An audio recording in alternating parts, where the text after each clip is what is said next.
Imagínese que se encuentra en el tramo de costa más fortificado de la historia de la humanidad. 15.000 millas de hormigón. Medio millón de minas terrestres enterradas bajo la arena. Obstáculos de acero que emergían de las olas como dientes de hierro, diseñados para destrozar cualquier lancha de desembarco que se atreviera a acercarse. Y detrás de todo eso, 90 divisiones del ejército más curtido en batalla que el mundo jamás había visto. Tanks, artillería, nidos de ametralladoras con campos de fuego superpuestos que cubrían cada centímetro de playa. Este es el muro atlántico. Adolf Hitler lo calificó de impenetrable. Sus generales le creyeron. Y en la mañana del 6 de junio de 1944, 156.000 soldados aliados estaban a punto de lanzarse directamente contra él. Las probabilidades de supervivencia eran, según cualquier cálculo racional, prácticamente nulas. Pero algo extraño estaba a punto de suceder. Algo que desafiaba toda lógica militar. Mientras las primeras oleadas de jóvenes adentraban en las frías aguas de Normandía, la fuerza de reserva blindada más poderosa de Europa Occidental, el Grupo Panzer Oeste, permanecía completamente inmóvil, a 200 kilómetros de distancia, esperando, no una orden de ataque, sino un desembarco que nunca llegaría. Estaban esperando porque un hombre llamado Juan se lo había indicado, y Juan no existía. Para comprender lo que sucedió en esa playa, hay que remontarse aún más atrás. Hay que remontarse a los cálculos desesperados de la primavera de 1944, cuando los líderes aliados se reunían en salas llenas de humo de cigarrillo y contemplaban mapas que les revelaban una terrible verdad. Sabían que los alemanes los estaban esperando. El mariscal de campo Erwin Rommel, el zorro del desierto, una de las mentes militares más brillantes del siglo XX, había supervisado personalmente el refuerzo de la costa francesa. Había estudiado la estrategia bélica de los aliados, su necesidad de puertos, su dependencia de la logística, y había llegado a una única y aterradora conclusión. La batalla por Europa se ganaría o se perdería en las primeras 24 horas. Las primeras 24 horas. Si los alemanes lograban acorralar a los aliados en la orilla, si conseguían contraatacar con sus reservas blindadas antes de que la cabeza de playa se consolidara, la invasión se hundiría en el mar. Literalmente. El agua se teñiría de rojo. Y con ella moriría la última esperanza realista de liberar un continente sumido en la oscuridad desde hacía 5 años. Las cifras eran brutales y directas. Los aliados contaban con aproximadamente 45 divisiones disponibles para la invasión. Alemania tenía 60 divisiones estacionadas solo en Francia y los Países Bajos. Y eso sin contar las reservas. Sin contar el 15º ejército, 300.000 soldados, estacionado en el paso de Calais, el punto más angosto del Canal de la Mancha, observando y esperando con esa particular paciencia disciplinada que desarrollan los soldados profesionales cuando se les ha dicho, y realmente creen, que saben exactamente dónde y cuándo atacará el enemigo. Porque ese era el cálculo alemán. El paso de Calais. Tenía que ser el paso de Calais. Era la travesía más corta, apenas 34 kilómetros de mar abierto. Ofrecía la ruta más directa hacia Alemania. Todas las academias militares, todas las escuelas de Estado Mayor, todos los analistas estratégicos que alguna vez habían examinado un mapa del noroeste de Europa, llegaron a la misma conclusión inevitable. Si se iba a invadir Francia, se cruzaba por Calais. Excepto que Eisenhower y Montgomery no iban a Calais. Iban a Normandía, un tramo de costa más al oeste, menos defendido, pero igualmente peligroso. Y la mayor amenaza para toda la operación no eran los cañones en la playa, no eran las minas, no era el genio táctico de Rommel. La mayor amenaza era que los alemanes descubrieran el verdadero destino antes de que los aliados pudieran desembarcar suficientes hombres para mantener el terreno que habían conquistado. Los planificadores aliados necesitaban algo casi imposible. Necesitaban convencer a Hitler de que la verdadera invasión, el golpe principal, el golpe decisivo, no se produciría donde se suponía que iba a ocurrir, sino en un lugar completamente distinto. Necesitaban sembrar una mentira tan profundamente arraigada en el alto mando alemán que resistiera el impacto del desembarco. Necesitaban un engaño tan perfecto que, incluso cuando 156.000 hombres estuvieran desembarcando en las playas de Normandía, los generales alemanes lo vieran y pensaran: esto es solo una finta. El verdadero ataque aún está por llegar. Mantengan las reservas. Esperen. Para que una mentira tan descomunal funcionara, se necesitaba al mentiroso más extraordinario que jamás haya existido. Su nombre era Juan Pujol García. Y su historia no comienza en un búnker secreto, ni en una oficina de inteligencia gubernamental, sino entre los escombros de la Guerra Civil Española, rodeado del tipo de sufrimiento humano que destroza por completo a la mayoría de las personas, y que lo transformó en alguien completamente distinto. Nació en Barcelona en 1912, hijo de un próspero empresario textil y de una mujer de carácter fuerte y principios firmes que inculcó en sus hijos un odio casi fanático hacia el totalitarismo en cualquiera de sus formas. Creció en un ambiente acomodado, con una buena educación y una gran curiosidad. Y entonces, en 1936, el mundo que conocía se desmoronó. La Guerra Civil Española no fue un conflicto limpio. No fue una guerra entre héroes y villanos. Fue una destrucción brutal y despiadada, barrio por barrio, de un país, llevada a cabo con la complicidad de la Alemania de Hitler y la Unión Soviética de Stalin, que utilizaron España como campo de pruebas para las armas y tácticas que pronto desplegarían a escala continental. Juan Pujol García presenció atrocidades cometidas por ambos bandos. Vio a idealistas convertirse en verdugos. Vio cómo la maquinaria del totalitarismo, fascista y comunista por igual, aniquilaba seres humanos con igual eficacia. Y decidió, con la serena certeza de quien ha visto lo suficiente, que se oponía personalmente a ambos, que el fascismo y el comunismo eran males gemelos, y que si la civilización misma iba a sobrevivir, alguien tendría que luchar por ella. No era soldado, no era espía, era un hombre bajito, moreno, de complexión media, con ojos vivaces y una imaginación extraordinaria, que regentaba una granja avícola y que, en teoría, no tenía ninguna cualificación para el puesto a que estaba a punto de presentarse voluntario. En 1940 entró en la Embajada Británica en Madrid y ofreció sus servicios como espía. Lo rechazaron. Regresó. Lo rechazaron de nuevo. En 1940, los servicios de inteligencia británicos, en el lenguaje cortés de los documentos desclasificados, se mostraban algo escépticos ante los aficionados. El oficial M6 que recibió a Pujol en esa segunda visita escribió una nota en la que lo describía como sincero pero poco realista. Un civil sin formación, sin contactos, sin tapadera y sin valor aparente para la corona. Una vez más, se le cerró la puerta. La mayoría de la gente lo habría aceptado. La mayoría de la gente habría reconocido el mensaje obvio: no te necesitan, vete a casa, y habría vuelto a su vida. Juan Pujol García no volvió a casa. En cambio, decidió hacer algo que, en retrospectiva, es o bien el acto de inteligencia amateur más audaz de la historia, o bien la muestra más magnífica de locura controlada jamás registrada. Decidió primero infiltrarse como espía alemán y luego usar esa posición para que los británicos lo tomaran en serio. Se hizo pasar por un funcionario español fanáticamente pronazi. Se puso en contacto con la Abwehr alemana, la inteligencia militar alemana, y se presentó como un verdadero creyente, un hombre que admiraba sinceramente al Tercer Reich y quería contribuir a su victoria. Era en Canadá. Era convincente. Y la Abwehr, que necesitaba desesperadamente agentes en Gran Bretaña, le dio dinero, un libro de códigos e instrucciones para viajar a Londres y comenzar a recopilar información. Nunca fue a Londres. Fue a Lisboa y se sentó en la habitación de un hotel con un ejemplar de una guía turística de Gran Bretaña, una guía azul de Inglaterra, un manual sobre la Real Fuerza Aérea que había comprado en una librería local y su propia imaginación extraordinaria, y comenzó a inventar. Inventó agentes, inventó subagentes, redes, contactos, coordinadores. Inventó informes sobre movimientos de convoys, despliegue de tropas, la moral británica, la producción industrial. Enviaba estos informes, repletos de detalles fidedignos e información totalmente inventada, a sus coordinadores alemanes en Hamburgo. Inventó un oficial naval británico aficionado al vino. Inventó un empresario suizo con acceso a círculos gubernamentales. Inventó el tipo de extensa y compleja red de inteligencia que un espía muy hábil podría tardar años en construir, con la salvedad de que Juan Pujol García construyó la suya en una habitación de hotel en Portugal, sin haber pisado jamás el país que supuestamente espiaba.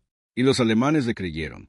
Le creyeron porque sus informes parecían veraces, porque comprendía, instintivamente, lo que distingue a un gran mentiroso de uno simplemente competente. Un gran mentiroso sabe que la gente cree lo que ya quiere creer, por lo que la mentira más convincente es aquella que le dice a la víctima lo que ya creía a medias. Juan mezclaba detalles reales y verificables, cosas que los alemanes podían contrastar, con información inventada, en una proporción cuidadosamente calculada para generar credibilidad. Sin formación, sin mentor, Sin una doctrina formal que lo guiara, reinventó la metodología fundamental del engaño estratégico desde cero, solo en una habitación de hotel en Lisboa.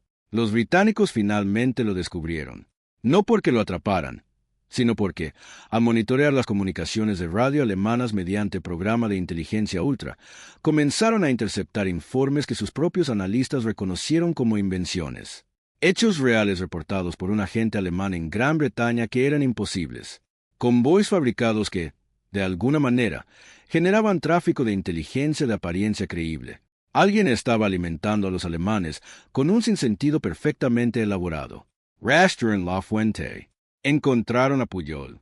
Y esta vez, el oficial de MI6 que se reunió con él no escribió una nota tachándolo de poco realista. Esta vez, lo trajeron a Londres. Para cuando llegó a Inglaterra en abril de 1942, los británicos ya llevaban casi 2 años operando lo que denominaban el sistema de doble cruz.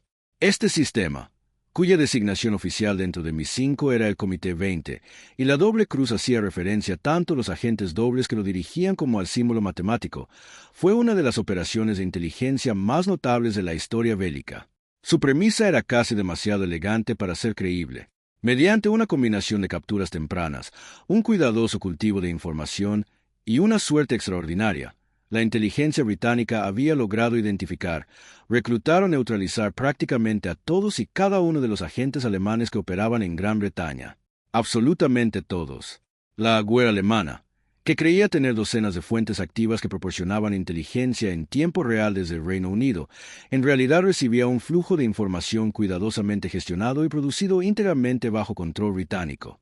Esto fue valioso por una razón obvia. Permitió a los británicos proporcionar información falsa a los alemanes. Pero fue aún más valioso por una razón que tardó en comprenderse por completo. Significaba que cada evaluación de la inteligencia alemana sobre Gran Bretaña, sobre sus disposiciones militares, su orden de batalla, la ubicación y la fuerza de sus unidades militares, se basaba en fundamentos que los propios británicos habían establecido. En otras palabras, los alemanes desconocían la información que tenían los británicos. Solo conocían lo que los británicos habían decidido contarles. Y en este sistema, en la primavera de 1942, llegó el hombre a que los británicos apodarían Enclave Garbo, en honor a la mejor actriz de la época, porque lo consideraban el mejor intérprete del mundo. Sus superiores alemanes lo conocían como Alaric. Llevaban más de 1 año recibiendo sus informes. Confiaban plenamente en él. Le habían pagado miles de dólares, dinero que él mismo había aceptado y entregado a la inteligencia británica, y, en sus archivos, tenían una evaluación de Alaric que lo describía como uno de los agentes más valiosos que operaban en Gran Bretaña. En esos archivos, nunca había puesto un pie en Gran Bretaña hasta ese momento. Desde una pequeña casa en Londres, con Thomas Harris, un oficial de inteligencia británico, como su contacto y colaborador más cercano, Pujol se entregó al trabajo con una devoción total que trascendía la mera dedicación profesional. Junto a Harris, se convirtieron en una pareja excepcional en el mundo de la inteligencia. Auténticos socios creativos, 2 mentes tan alineadas en propósito y método que su colaboración produjo un trabajo que ninguno de los dos habría podido lograr por sí solo. Harris era meticuloso, analítico y poseía un profundo conocimiento de la psicología y los procedimientos alemanes. Pujol, por su parte, era intuitivo, imaginativo y con gran talento dramático, capaz de adoptar la perspectiva de sus agentes ficticios con una profundidad y coherencia que un novelista profesional envidiaría. Juntos, convirtieron la red de Garbo en algo casi inimaginable. Durante los 2 años siguientes, crearon 27 agentes ficticios, no simples alias, sino seres humanos con personalidades, historias, peculiaridades, prejuicios, áreas de especialización y una dinámica de relación cuidadosamente mantenida con Garbo como su contacto. Estaba el empresario sudamericano, con nombre en clave Gonzalo, el nacionalista galés, consumido por el resentimiento anti-inglés, el oficial del ejército británico, ideológicamente afín a Alemania, la secretaria con acceso a documentos gubernamentales. Cada uno tenía su propia voz, su perspectiva, una visión del mundo coherente. Cada uno proporcionaba información que coincidía con la de los demás. Si los alemanes hubieran logrado verificar un solo detalle de sus biografías, cada uno habría resistido el escrutinio. Los alemanes mantenían registros de una red de 27 personas que no existían. El coste de mantener esta ficción fue extraordinario. Pujol escribía, a mano, En clave, enviando sus cartas a Hamburgo a través de una cuidadosa cadena de direcciones ficticias, un promedio de 2.000 palabras al día. Cartas, informes, actualizaciones, resúmenes personales, solicitudes de reembolso de gastos. Al final de la guerra, su correspondencia con la Agüer llenaría un archivo entero. Se trata, sin duda, de una de las hazañas literarias más prolongadas de la historia, con la salvedad de que el público era el servicio de inteligencia militar alemán y lo que estaba en juego era la liberación de Europa. Sus superiores alemanes le eran completamente leales. Lo habían ascendido, lo habían condecorado. En un momento dado, le otorgaron la Cruz de Hierro, la primera vez en la guerra que Alemania concedía su máxima condecoración militar a alguien que, oficialmente, había demostrado un servicio excepcional al Reich y que, en realidad, trabajaba los 7 días de la semana para destruirlo. Aceptó la condecoración con elegancia y transmitió la información a sus contactos británicos, quienes, cabe imaginar, quedaron discretamente encantados. A finales de 1943, las piezas del Gran Engaño comenzaban a ensamblarse. La operación tuvo varios nombres en distintas etapas. La Operación Bodyguard fue el plan estratégico general de engaño, cuyo nombre proviene de la observación de Churchill de que, en tiempos de guerra, la verdad debe ser protegida por una guardia de mentiras. Dentro de Bodyguard, la operación específica diseñada para proteger el desembarco de Normandía se denominó Operación Fortitude, la cual constaba de 2 componentes. Fortitude Nord tenía como objetivo convencer a los alemanes de que los aliados planeaban una invasión de Noruega, inmovilizando allí a un gran número de tropas alemanas. Fortitude South era el elemento crucial. La operación para convencer a los alemanes de que la verdadera invasión principal, tras un desembarco de distracción previsto en Normandía, tendría lugar en el Paso de Calais. En el centro de Fortitude South se encontraba una formación militar ficticia llamada Primer Grupo de Ejércitos de los Estados Unidos, FUSAG. Se trataba de un ejército fantasma, una estructura de mando completamente falsa construida a partir de unidades militares reales que habían sido identificadas públicamente, cuarteles generales desmantelados, unidades ficticias y, lo más importante, un general al mando real y famoso, cuya reputación por sí sola bastaría para convencer a los alemanes de que cualquier ejército bajo su mando era la fuerza decisiva. El general al mando asignado al ficticio FUSAG, por una elección que en retrospectiva parece obvia, fue el general George S. Patton. Patton era el general aliado al que los alemanes más respetaban y temían. Su reputación, forjada en el norte de África y Sicilia, era la de un especialista en guerra blindada, agresivo y con gran movilidad. El tipo de comandante ideal para liderar el ataque decisivo. Los estrategas de la operación de engaño calcularon que su presencia al frente del FUSAG contribuiría en gran medida a convencer a la inteligencia alemana de la existencia del FUSAG, de su importancia y de que, dondequiera que apuntara Patton, allí se produciría el golpe final. Los alemanes fueron informados sobre FUSAG a través de una combinación de canales cuidadosamente orquestada. Interceptaciones que debían descifrar, tráfico de radio generado por cuarteles generales falsos, comunicados de prensa controlados, lo más importante, los informes de su fuente de inteligencia más confiable en Gran Bretaña, Garbo. Puyol informó fielmente sobre la organización, la fuerza, la ubicación, el estado de entrenamiento y la moral de FUSAG. Informó sobre las visitas de Patton. Informó sobre el alto nivel de preparación, el enorme despliegue logístico y la impaciencia apenas contenida de los soldados que sabían que iban a asestar el golpe decisivo. Cada detalle era inventado. Cada detalle se contrastaba con lo que informaban los demás canales. Y cada detalle apuntaba, con la seguridad y la franqueza de un hombre convencido de lo que decía, hacia el Paso de Calais. Los alemanes armaron un panorama. Tenían la red de Garbo. Tenían interceptaciones de radio. Tenían reconocimiento aéreo que parecía confirmar concentraciones masivas de equipo en el sureste de Inglaterra, concentraciones que, en realidad, eran falsificaciones elaboradamente construidas. Tanks inflables, aviones de madera contrachapada, falsas lanchas de desembarco ancladas en el estuario del Támesis, cuidadosamente diseñadas para parecer convincentes desde los aviones de reconocimiento alemanes que volaban a gran altitud, campos falsos que generaban tráfico de radio real, humo real de comedor, huellas de vehículos reales marcadas en el barro por rodillos especialmente construidos. En resumen, tenían exactamente la imagen que los británicos les habían creado, plasmada con un nivel de maestría operativa que rozaba lo artístico. En el cuartel general de Hitler, la evaluación se consolidó como una certeza. El principal ataque aliado se produciría en el paso de Calais. El 15º ejército mantenía sus posiciones. Las reservas de tanques estaban preparadas para responder a un desembarco en Calais, no en Normandía, y el propio Führer, cuyos instintos estratégicos, a estas alturas de la guerra, eran ya de por sí pésimos, declaró su conformidad con absoluta seguridad. Todo estaba en su sitio. Solo hubo un momento en que casi se desmorona. En las semanas previas al día D, la presión dentro de la operación de engaño era casi insoportable. El mando aliado sabía que el éxito de la operación dependía de la inacción alemana durante las cruciales primeras horas tras el desembarco. Podían urdir el engaño más elaborado de la historia, difundir la información falsa más convincente a través de los canales más fiables. Pero en el momento en que el primer soldado aliado pisara suelo normando, el engaño entraría en su fase más peligrosa, porque ahora los alemanes estarían observando, evaluando, contrastando la ficción con la realidad que se desarrollaba en su propio frente. Si la red de Garbo no hubiera gozado de la confianza absoluta e incondicional de la inteligencia alemana, toda la estructura podría haberse derrumbado ese primer día.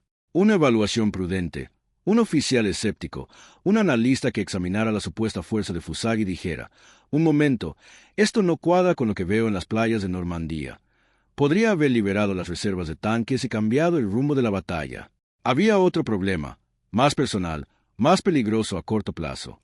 En abril de 1944, un oficial de la Marina Real llamado Arturo Wentz, un agente doble ya existente en la red británica, que operaba bajo una trama completamente diferente, comenzó a mostrar indicios de volverse poco fiable. Existía un temor fundado de que algún elemento del engaño se hubiera visto comprometido, de que se hubiera soltado un hilo que un analista alemán decidido pudiera aprovechar hasta desmoronar por completo. Y estaba el asunto de los agentes que habían sido capturados. No todos los agentes dobles en Gran Bretaña participaban voluntariamente. Algunos habían sido capturados, otros coaccionados, y otros trabajaban en condiciones de extremo peligro personal. La gestión del sistema de doble intercambio no era una operación limpia ni elegante. Era una improvisación constante en condiciones imposibles, un ejercicio permanente de gestión de crisis, en el que se evitaban simultáneamente una docena de catástrofes diferentes. Los hombres y mujeres que lo dirigían pasaban días sin dormir. Discutían en voz baja sobre las decisiones operativas en pasillos impregnados de olor a cigarrillos y ansiedad. Y durante todo ese tiempo, Juan Puyol García permanecía sentado en su casa de Londres escribiendo. Escribía todos los días. Escribía con la concentración de un hombre entregado por completo y sin reservas a una causa en la que creía más profundamente que en su propia seguridad. Sabía, con absoluta claridad, lo que le ocurriría si los alemanes descubrían lo que hacía. Tenía esposa e hijos. Lo tenía todo que perder. De todos modos, escribió, hay algo casi insoportable en el valor cotidiano que se requiere para hacer lo que él hizo. No el valor dramático del soldado que asalta un nido de ametralladoras. Ese valor es real, magnífico e incomprensible para quienes no lo han sentido, sino el valor silencioso, diario y acumulado de un hombre que se sienta cada mañana y elige, una vez más, seguir haciendo aquello que podría costarle la vida. Ese valor es diferente. Se forja más lentamente. Y, en cierto modo, es más difícil. La noche anterior al día D, los planificadores británicos de la operación de engaño tomaron una decisión que fue a la vez brillante y aterradora. Decidieron contarles la verdad a los alemanes. No era toda la verdad. No era la verdad definitiva, pero sí la suficiente como para dar credibilidad a la mentira que vendría después. A las 3 de la madrugada del 6 de junio, 4 horas antes del desembarco de las primeras tropas aliadas, Garbo transmitió un mensaje a sus contactos alemanes en Madrid. Su contenido era sin precedentes. Les comunicó, con un lenguaje cuidadosamente calculado, que una importante operación de invasión estaba claramente en marcha en el Canal de la Mancha. Sus agentes informaban de una actividad naval extraordinaria, de movimiento de unidades específicas y de la activación de estructuras de mando que indicaban una operación de máxima importancia. No llegó a revelarles con exactitud el destino del desembarco, pero les dio la información suficiente para que cualquier analista competente pudiera deducirlo en cuestión de minutos. La intención era contactar con los alemanes antes de que se hiciera pública la noticia del desembarco de Normandía, para que Garbo pudiera afirmar, con total credibilidad, que había dado aviso anticipado. Esto consolidaría su posición, a ojos de los alemanes, como su agente más fiable y con mejores contactos. Así, Cuando les dijera, 48 horas después, que Normandía había sido una finta y que la verdadera invasión aún estaba por llegar en Calais, le creerían sin dudarlo. Había un problema. Su representante alemán en Madrid estaba dormido. El mensaje permaneció sin leer durante horas. Para cuando fue recibido, descifrado y transmitido a quienes podían haber actuado en consecuencia, las primeras oleadas de hombres ya estaban en las playas. La advertencia anticipada, que podría haber comprometido brevemente la seguridad operativa a cambio de credibilidad estratégica, llegó demasiado tarde para cumplir cualquiera de sus propósitos. Pujol estaba furioso. Envió un mensaje mordaz acusando a sus contactos alemanes de negligencia criminal, de incompetencia y de haberle costado a Alemania la información de inteligencia más importante de toda la guerra. Sin lugar a dudas, estaba interpretando el papel de un agente indignado y humillado profesionalmente que lo había arriesgado todo para entregar información crucial y que había sido defraudado por sus propios compañeros. Los alemanes estaban consternados. Se disculparon. Le aseguraron que se investigaría el fallo. Elogiaron su dedicación y profesionalismo. Y confiaron en él más que nunca. 6 de junio de 1944.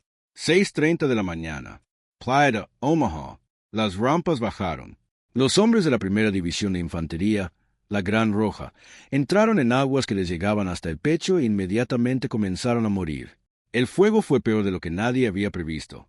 El bombardeo preliminar, que debía destruir las fortificaciones alemanas, se había desviado gravemente, dejando la mayor parte de su artillería tierra adentro, lo que permitió que las defensas de la playa permanecieran intactas y que sus ocupantes sobrevivieran. Los tanques especializados, diseñados para liderar el asalto, habían sido lanzados demasiado lejos en un mar embravecido, y la mayoría se hundieron al instante, llevándose consigo a sus tripulaciones. Los hombres que lograron llegar a la orilla se encontraron en un campo de batalla mortal, sin cobertura, sin apoyo blindado. Fuego de flanqueo intenso proveniente de posiciones de hormigón construidas en la ladera del acantilado que dominaba la playa, posiciones diseñadas específicamente para resistir bombardeos navales y ataques aéreos. Las ametralladoras alemanas MG-42, capaces de disparar 1.200 proyectiles por minuto, una cadencia tan alta que el sonido no se describía como el tartamudeo de disparos individuales, sino como un único desgarro, como si se rasgara una tela, barrían la arena con indiferencia mecánica.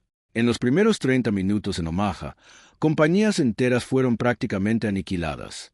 La compañía del 116º Regimiento de Infantería, 105 hombres que habían entrenado juntos, practicado juntos, cruzado el Atlántico juntos, sufrió más del 90% de bajas en los primeros 15 minutos. Joven de Bedford, Virginia. Adolescents. Chicos de granja. Obreros de fábrica. Chicos que habían aprendido a disparar un rifle y a abordar una lancha de desembarco y que ahora yacían boca abajo en la orilla roja de una playa que nunca habían visto hasta esa mañana y de la que jamás se irían.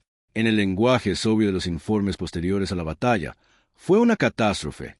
En el lenguaje que los hombres que sobrevivieron usaron durante el resto de sus vidas, fue algo que ninguna palabra podía describir adecuadamente. Pero los hombres seguían llegando. Contra todo pronóstico de supervivencia, pequeños grupos de soldados comenzaron a moverse. Encontraron el microterreno, pequeñas elevaciones, la cobertura de los obstáculos, terreno muerto a que los artilleros alemanes no podían llegar. Oficiales, sargentos y hombres sin rango alguno comenzaron a hacer lo imposible, aquello contra lo que gritaba todo instinto de supervivencia. Se pusieron de pie, avanzaron arrastrándose o simplemente se negaron a detenerse y comenzaron a escalar el acantilado. En Utah Beach, más al oeste, los desembarcos transcurrían con mayor fluidez. La corriente había desviado ligeramente las primeras oleadas, un error que resultó ser una ventaja, ya que permitió que los hombres llegaran a posiciones menos defendidas. La lucha fue encarnizada, pero viable. Hubo bajas, pero no catastróficas. En Gold, Juno y Sword, las playas británicas y canadienses, la batalla fue desigual. Más dura en algunos sectores, menos dura en otros, condicionada en todo momento por el terreno, las defensas alemanas y la calidad de los comandantes de ambos bandos. Los paracaidistas que habían saltado en la oscuridad antes de los desembarcos marítimos, la 82ª y la 101ª División Aerotransportada estadounidenses, la 6ª División Aerotransportada británica, se vieron dispersos por errores de navegación, la nubosidad y el fuego enemigo a lo largo de una enorme área de la campiña normanda, luchando en pequeños grupos y, a veces, como soldados individuales, en la oscuridad, entre setos, granjas y cementerios, por objetivos que en muchos casos no pudieron. En Cantor, el margen era increíblemente estrecho, y en el alto mando alemán comenzaba el debate que lo determinaría todo. Cuando las noticias del desembarco de Normandía llegaron al cuartel general de Rommel, el mariscal de campo se encontraba en Alemania. Había regresado a casa para celebrar el cumpleaños de su esposa. El 6 de junio era su cumpleaños.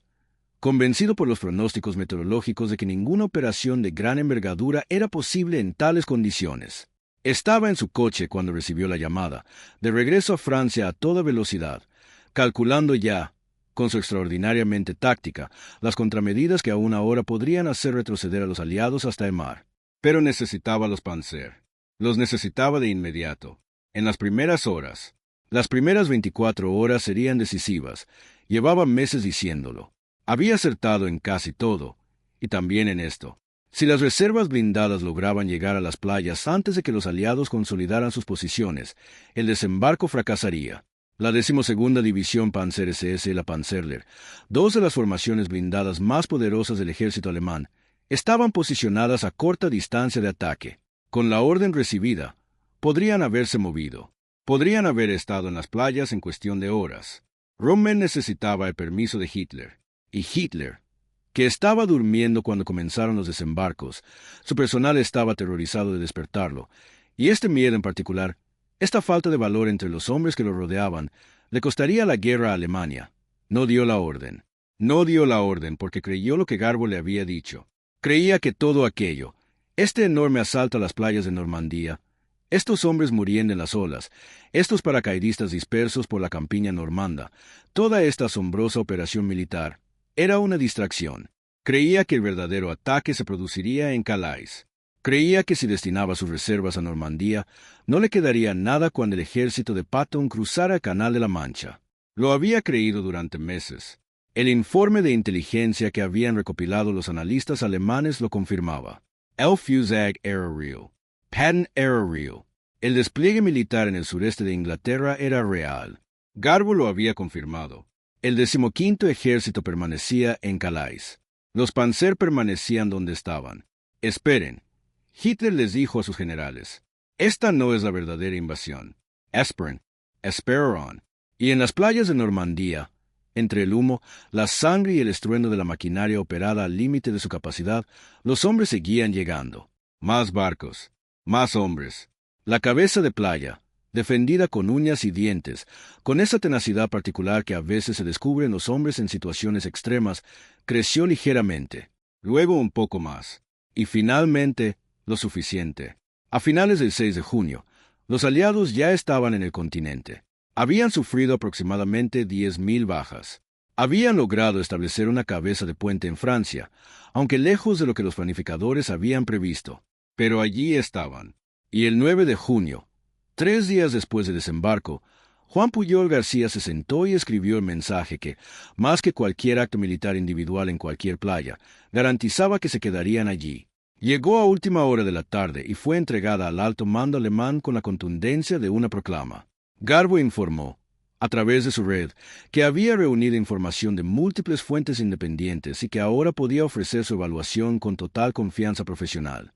La operación de Normandía era una maniobra de distracción, destinada a atraer a las reservas alemanas y concentrarlas en Normandía mientras la fuerza principal aliada, Fusag, bajo el mando del general Patton, la formación militar más poderosa que los angloamericanos habían reunido hasta entonces, se preparaba para el ataque decisivo en Calais.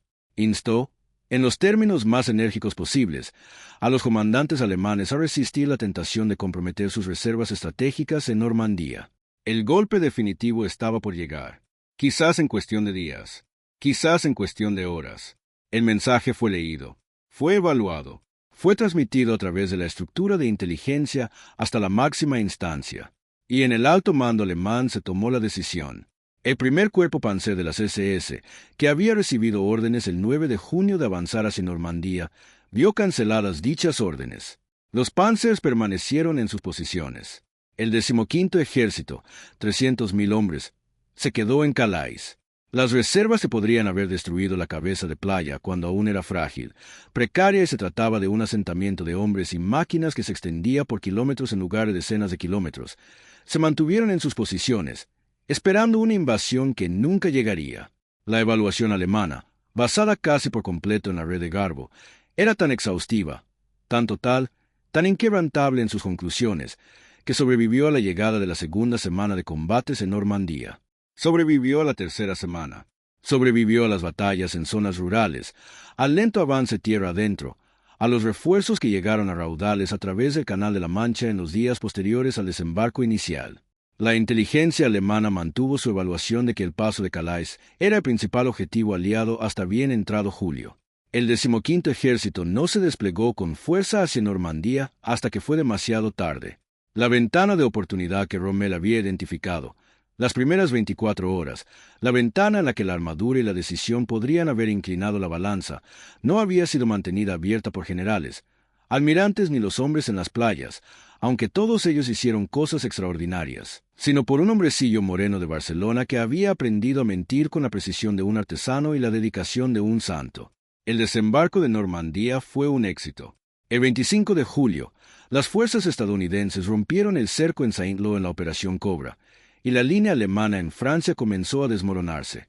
En agosto, el tercer ejército de Patton, esta vez el verdadero, el Patton de verdad con tanques de verdad en un país de verdad, avanzó en un amplio arco a través de Bretaña y luego hacia el este, en dirección a París, con una velocidad que dejó atónitos incluso a sus propios comandantes.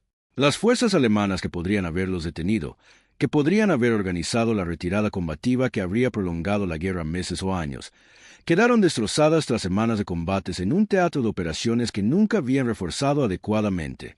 París fue liberada el 25 de agosto de 1944. El ejército alemán, que había ocupado Francia durante 4 años, se retiró en desorden. Bruselas cayó en septiembre. El Rin fue cruzado en marzo de 1945. El 8 de mayo de 1945, menos de 11 meses después de que los hombres de la Primera División de Infantería desembarcaran en las frías aguas de Omaha, Alemania se rindió incondicionalmente. Juan Pujol García debía morir, no en el sentido de ser ejecutado, pero los servicios de inteligencia británicos, con su instinto para la meticulosidad, habían ideado un plan para proteger su tapadera mucho después de que terminara la guerra. Los alemanes aún creían en él, aún conservaban sus archivos, sus registros, su cruz de hierro. Y los hombres que dirigían sus servicios de inteligencia, algunos de ellos, iban a sobrevivir a la guerra y algún día podrían ocupar puestos desde los que, si sospechaban que Garbo los había engañado, podrían vengarse. Los británicos simularon su muerte. El 5 de noviembre de 1949, apareció un anuncio que afirmaba que Juan Pujol García había fallecido de malaria en Angola. Su esposa, a quien se le había ocultado gran parte de su trabajo y que para entonces estaba profundamente descontenta con la vida a la que la había obligado el engaño, fue informada. A sus hijos se les dijo que su padre había muerto. De hecho, estaba muy vivo. Vivía bajo una nueva identidad y finalmente se estableció en Venezuela, donde dirigió una librería y una escuela de idiomas y vivió durante décadas en el más completo anonimato, sin que nadie en el pequeño pueblo donde vivía lo conociera más que como un hombre tranquilo y cortés que parecía leer mucho y tenía una habilidad excepcional para los idiomas. Casi llega a la tumba sin que nadie lo sepa. En 1984, 40 años después del día D, un historiador llamado Nigel West lo localizó. Vivía en Caracas y tenía 72 años. Tras insistir un poco, accedió a salir de su escondite. Viajó a Inglaterra. Se reunió con veteranos. Fue recibido con una calidez y una gratitud que durante 4 décadas había creído que jamás experimentaría. Visitó Normandía y pisó las playas donde se habían producido los desembarcos, y lo que sintió allí, de pie sobre la arena con el viento soplando desde el Canal de la Mancha, no lo compartió del todo con los periodistas e historiadores que lo acompañaban. En 1984 fue condecorado con la Orden del Imperio Británico, MB, en una ceremonia que se había hecho esperar 40 años. Ya había recibido la Cruz de Hierro de un bando y ahora ostentaba la MB del otro, siendo el único hombre en la historia en haber sido condecorado por ambos bandos en la misma guerra, en la que solo había servido para uno de ellos. Murió en 1988 en Venezuela, tras haber sobrevivido durante más de 4 décadas al engaño que había sido la obra cumbre de su vida. Lo que hizo Garbo lo cambió todo. No solo el día D, No solo la liberación de Francia. La operación de la que fue el alma cambió la manera en que los servicios de inteligencia entendían el engaño, la gestión de fuentes humanas y la relación entre la inteligencia táctica y el resultado estratégico. El sistema de doble engaño, del cual Garbo era la joya de la corona, demostró algo que se había teorizado pero nunca probado a gran escala: que una operación de engaño suficientemente bien gestionada, basada en un control total de la fuente y mantenida durante años en lugar de semanas, podía ser más decisiva que cualquier batalla individual, que la batalla de las percepciones, la batalla en la mente del comandante enemigo, era en muchos sentidos la batalla que determinaba todas las demás. Todos los principales servicios de inteligencia del mundo democrático reestructuraron elementos de su doctrina basándose en lo aprendido en el periodo previo al día del concepto de engaño estratégico, la manipulación deliberada de la toma de decisiones del adversario mediante la alteración de lo que creen saber. Se convirtió en una disciplina formal, estudiada en las escuelas de Estado Mayor, integrada en los marcos de planificación operativa, e incorporada al ADN de la estrategia militar moderna. Pero más allá de la doctrina, más allá de las lecciones, las notas a pie de página y los estudios de caso clasificados, hay algo más difícil de categorizar y más importante a lo que aferrarse. En las playas de Normandía, 10.000 soldados aliados murieron o resultaron heridos en un solo día. 10.000 personas. Hijos, hermanos, esposos, padres. Tenían nombres. Tenían un futuro. Tenían madres que pasarían el resto de sus vidas esperando que llamaran a la puerta y temiéndolo. Algunos de esos 10.000 soldados no habrían muerto si las reservas alemanas no se hubieran movilizado. No podemos saber con exactitud cuántos. En historia militar, los cálculos sobre lo que podría haber sido siempre son inciertos. Pero los historiadores que han estudiado este caso con mayor detenimiento, que han analizado el orden de batalla alemán, las posiciones de las reservas Panzer y el terreno entre dichas reservas y las playas, han llegado a la conclusión de que un contraataque temprano con el primer cuerpo Panzer SS y el Panzerle podría haber sido catastrófico para la cabeza de playa aliada los días 6 y 7 de junio. No atacaron, porque Juan Pujol García les dijo que no lo hicieran. Un hombre, un granjero de pollos de Barcelona, sin formación, sin autoridad, sin cargo oficial, sin ejército que lo respaldara y sin un arma en la mano. Un hombre que decidió, entre las ruinas de una guerra civil, oponerse personalmente a las fuerzas que estaban destruyendo el mundo, y que dedicó los siguientes 8 años a hacer algo al respecto con las únicas herramientas que tenía: su imaginación, su disciplina y su extraordinario e incondicional compromiso con una verdad por la que decidió que valía la pena mentir. No llevaba un arma, llevaba una pluma. No asaltó una playa. Se sentó en una casa en Londres y escribió cartas. Y en algún punto de la matemática de lo que hizo, en algún punto del espacio entre los tanques que no se movieron y los muchachos que sobrevivieron porque no lo hicieron, hay una lección sobre el tipo de valentía que no llega a los titulares. La valentía silenciosa, la valentía cotidiana, la que se presenta ante una máquina de escribir, un escritorio o un banco de trabajo, día tras día, a sabiendas del precio del fracaso, y aún así sigue adelante. La historia suele recordar a sus guerreros, a sus generales, a sus políticos, a las personas cuyos nombres terminan en monumentos y discursos. Juan Pujol García nunca tuvo un monumento. Tenía una librería en Caracas, pero en algún lugar de las playas de Normandía, en las tumbas de los hombres que regresaron a casa y en las tumbas de los hombres que no lo hicieron, en los hijos que tuvieron y en los nietos que tuvieron esos hijos, en las ciudades que no fueron incendiadas y en las instituciones que no fueron destruidas y en la civilización tan frágil, imperfecta e irreemplazable que sobrevivió a la guerra, en algún lugar de todo eso se encuentra el monumento que él realmente construyó. Lo construyó a partir de nada más que palabras. Y puede que sea la construcción más importante que se haya realizado en el siglo XX. Si esta historia te conmovió, si te hizo reflexionar sobre el valor que se necesita para librar una guerra solo con la mente y la pluma, entonces sabes por qué contamos estas historias. Porque la historia está llena de personas como Juan Pujol García, que lo cambiaron todo y casi desaparecieron sin dejar rastro, y merecen ser recordadas. Si este documental te aportó algo, una nueva perspectiva de esta historia, un nombre que recordarás, por favor, dale a me gusta ahora mismo. Solo te llevará 3 segundos. Así le indicas al algoritmo que historias como esta importan y nos ayudas a llegar a quienes necesitan escucharlas. Suscríbete a Español Historia, porque esto es solo el comienzo. Cada semana, Buscamos en los archivos, en las notas a pie de página olvidadas y en los polvorientos documentos desclasificados las historias que no llegaron a los libros de texto. Historias que, con frecuencia, son más asombrosas que cualquier cosa que un guionista pudiera inventar. Y hablando de cosas asombrosas, quiero saber tu opinión. Si hubieras sido Juan Puyol García, si te hubieran rechazado 2 veces las personas a las que intentabas ayudar sin ninguna garantía de que te tomaran en serio, ¿habrías hecho lo que él hizo? ¿Habrías vuelto a esa embajada por 3.ª vez? Cuéntame en los comentarios. Los Leo Todos. La próxima vez en Español Historia, nos adentramos en las profundidades de la Tierra. Literalmente. La historia de un túnel excavado en secreto, descubierto por el enemigo y utilizado contra sus propios constructores en uno de los giros argumentales más ingeniosos de la historia de la inteligencia de la Guerra Fría. ¿Crees que lo sabes todo sobre el túnel de Berlín? Te falta esta parte. Gracias por estar aquí. Gracias por interesarse lo suficiente en el pasado como para compartir una hora con nosotros.